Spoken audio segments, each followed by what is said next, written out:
Hello guys, आज अपन BSc final year का यूनिट फर्स्ट का फर्स्ट चैप्टर पढ़ेंगे, hard and soft acid at base.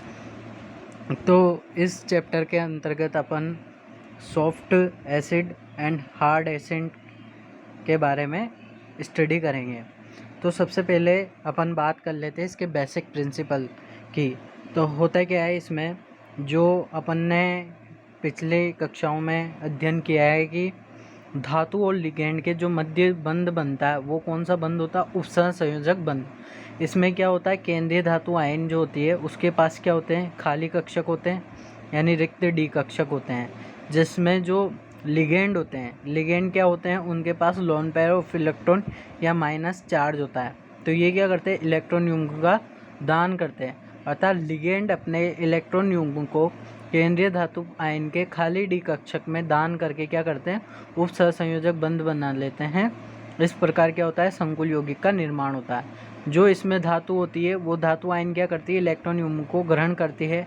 जो धातु आयन इलेक्ट्रॉन युग्म को ग्रहण करती है वह लुईस अम्ल की भांति व्यवहार करती है। लुईस अम्ल की भांति कैसे? जो भी इलेक्ट्रॉन युग्म को क्या करता है, ग्रहण करता है, वो लुईस के अनुसार क्या होता है, इलेक्ट्रॉन ग्राही यानी ए से एक्सेप्टर और ए से एसिड यानी वो क्या होगा, लुईस अम्ल। जबकि लिगेंड क्या करते हैं, इलेक्ट्रॉन युग्म को दान करते हैं, यानी जो इलेक्ट्रॉन युग्म को दान करता है वो लुईस के अनुसार क्या होता है, लुईस क्षार होते हैं। यानी इस प्रकार क्या होता है, उपसहसंयोजक बंध का निर्माण होता है। तो धातु जिसमें कि अम्लीय गुण है, क्योंकि धातु क्या करती है, इलेक्ट्रॉन युग्म को ग्रहण करती है। तथा लिगेंड जिसमें क्या है, क्षारीय गुण, क्योंकि ये अपने लोन पेयर ऑफ इलेक्ट्रॉन को क्या करता है, दान करता है। तो लिगेंड के अंदर क्या है, क्षारीय गुण है। तो इन्होंने क्या किया, वैज्ञानिकों ने इनको दो भागों में बांट दिया, लिगेंड और धातु अम्ल को।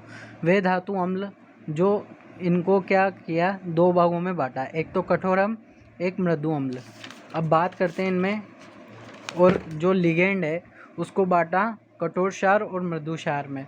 धातु व लिगेंड की कठोरता और मृदुता का निर्धारण निम्न आधार पर किया जा सकता है। तो कठोर अम्ल किसे कहते हैं?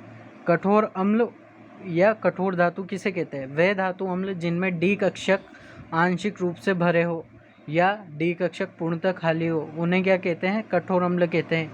यानी ये कठोर धातु की श्रेणी में रखते हैं। D0 से D1 से D9 विन्यास रखने वाले सभी D ब्लॉक की धातु या क्षारीय धातुएं एवं क्षारीय मृदा धातु क्या होती है, कठोर अम्ल होती है। जैसे अपन एग्जाम्पल की बात करें तो D ब्लॉक में क्या आता है, स्कैंडियम आता है, टाइटेनियम आता है, वेनेडियम आता है, मैग्नीज आता है, क्रोमियम आते हैं। ये सब एलिमेंट क्या है, D ब्लॉक के तत्व है। इनमें क्या होता है, D1 से लेकर D9 तक, जिनमें भी D1 से D9 तक इलेक्ट्रॉनिक विन्यास पाया जाता है। यानी D9 तक के जितने भी एलिमेंट हैं वो क्या होंगे, कठोर अम्ल के समान व्यवहार करेंगे, क्योंकि इनमें क्या होते हैं, डी कक्षक जो होते हैं आंशिक रूप से भरे होते हैं, यानी पूर्ण रूप से भरे नहीं होते हैं। और एक होती है क्षारीय धातु। क्षारीय धातु में आगे वर्ग ए, NS के वर्ग ए के हाइड्रोजन, हेलिना की रफ से फरियाद, ये वाले तत्व। और क्षारीय मृदा धातु में आगे बेटा, मांगे, कार, स्कूटर, बाप, राजी, ये रेडियो एक्टिव हो गया। तो ये जो एलिमेंट है ये क्या करेंगे, कठोर अम्ल के समान व्यवहार करेंगे। यानी जिसके ऊपर प्लस है वो क्या होगा, कठोर अम्ल, यानी वो इलेक्ट्रॉन को क्या करेगा, ग्रहण करेगा। यानी वो सब धातुएं कैसी होगी, कठोर अम्ल के समान व्यवहार करेगी, जिसमें D1 से D9 तक विन्यास होगा। मृदु अम्ल की बात करें, मृदु अम्ल या मृदु धातु वे धातु अम्ल या धातु आयन जिनमें डी कक्षक पूर्णतः भरे हुए हो या जिनमें डी विन्यास, जिनमें क्या हो, D10 विन्यास हो, उनका व्यवहार मृदु अम्ल जैसे होता है। जैसे जिंक हो गया, कैडमियम हो गया, मरकरी हो गया, कॉपर हो गया, चांदी हो गया, सोना हो गया, ये सब क्या होते हैं, D10 विन्यास वाले एलिमेंट होते हैं, डी ब्लॉक के तत्व। अर्थात जिनमें भी D10 विन्यास होता है वो कैसे होते हैं, मृदु अम्ल के समान व्यवहार करते हैं। बात करें कठोर अम्ल की तो होगी। अब अपन बात करते हैं कठोर क्षार या कठोर लिगेंड। लिगेंड क्या होते हैं अपन जानते हैं, ligand lone pair of electron दान करते हैं। जो भी लोन पेयर ऑफ इलेक्ट्रॉन दान करेगा वो क्षार होगी। क्षार कठोर हो सकती है, मृदु हो सकती है, तो अपन कठोर क्षार की बात कर रहे हैं।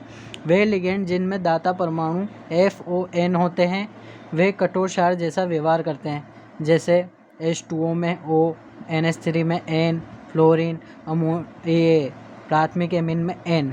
मतलब जिनके भी पास FON आ जाए वो कैसा व्यवहार करेंगे, कठोर क्षार की तरह।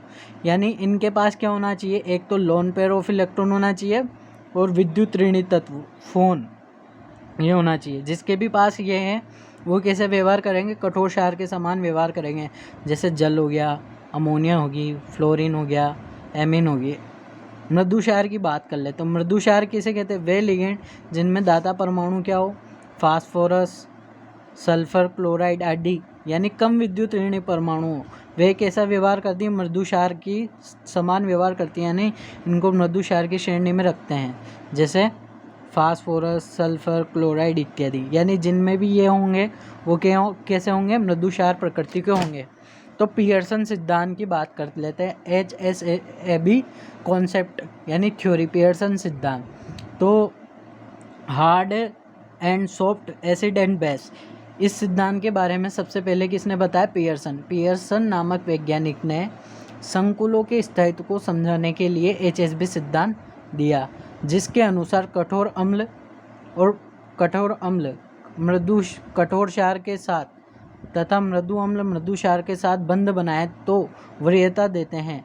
वरीयता का मतलब क्या होता है कि इन मतलब कठोर अम्ल कठोर क्षार के साथ और मृदु अम्ल मृदु क्षार के साथ कितनी मजबूती से बंध बनाए, तो इसके आधार पर वरीयता देते हैं कि कौन सा संकुल स्थायी होगा।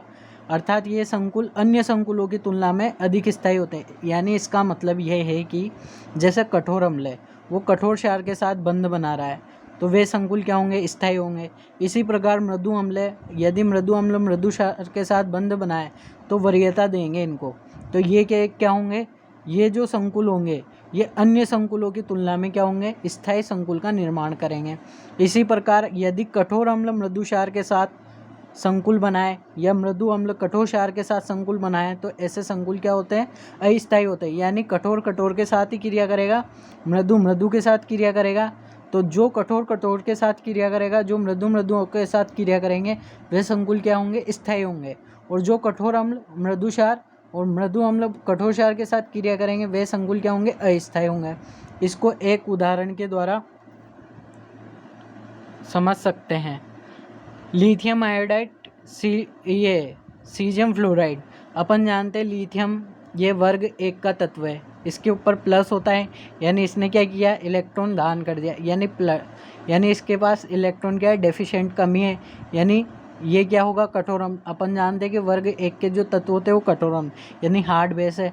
आयोडीन है, कम विद्युत ऋणी परमाणु, फास्फोरस, क्लोरीन, सल्फर के जैसे, तो ये क्या हो गया, सफ़ेद सॉफ्ट बेस। और अपन जानते हैं आयोडाइड में क्या होता है, माइनस होता है, यानी जिसके भी ऊपर माइनस है वो क्या होंगे, वो होंगे तो लिगेंड।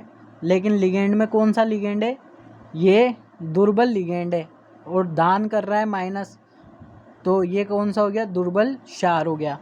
सीजियम की बात कर लें तो सीजियम कैसी होती है, सॉफ्ट एसिड होती है, वर्ग 1 का है। ये जो सीजियम होता है ये सॉफ्ट एसिड होता है। और फ्लोरीन अपन जानते हैं माइनस होता है फ्लोरीन में, तो फ्लोरीन के ऊपर क्या है, माइनस है। फ्लोरीन के ऊपर माइनस है, लिगेंड है, कठोर है कि हार्ड है, तो अपन जानते हैं फ्लोरीन अधिक विद्युत ऋणी है। कैसा क्षार है, हार्ड बेस है, हार्ड बेस है। तो जब ये एक दूसरे से रिएक्शन करते हैं, ये क्रिया कारक जब रिएक्शन करते हैं तो इनसे जो उत्पाद प्राप्त होते हैं, लिथियम फ्लोराइड और सीजियम आयोडाइड।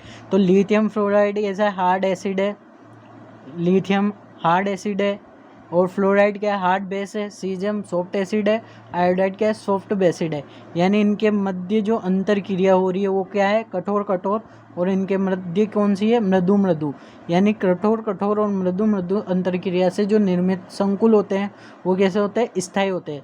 तो इस रिएक्शन के आधार पर क्या की जा सकती है, पियर्सन सिद्धांत की व्याख्या की जा सकती है।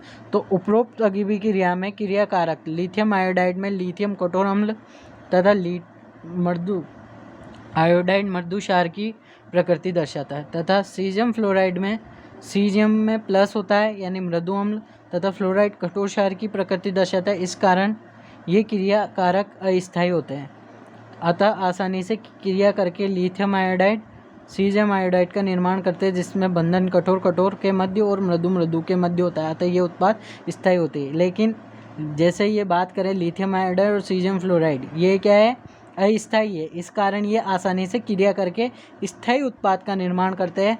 तो इस प्रकार HSB सिद्धांत को समझाया जा सकता है।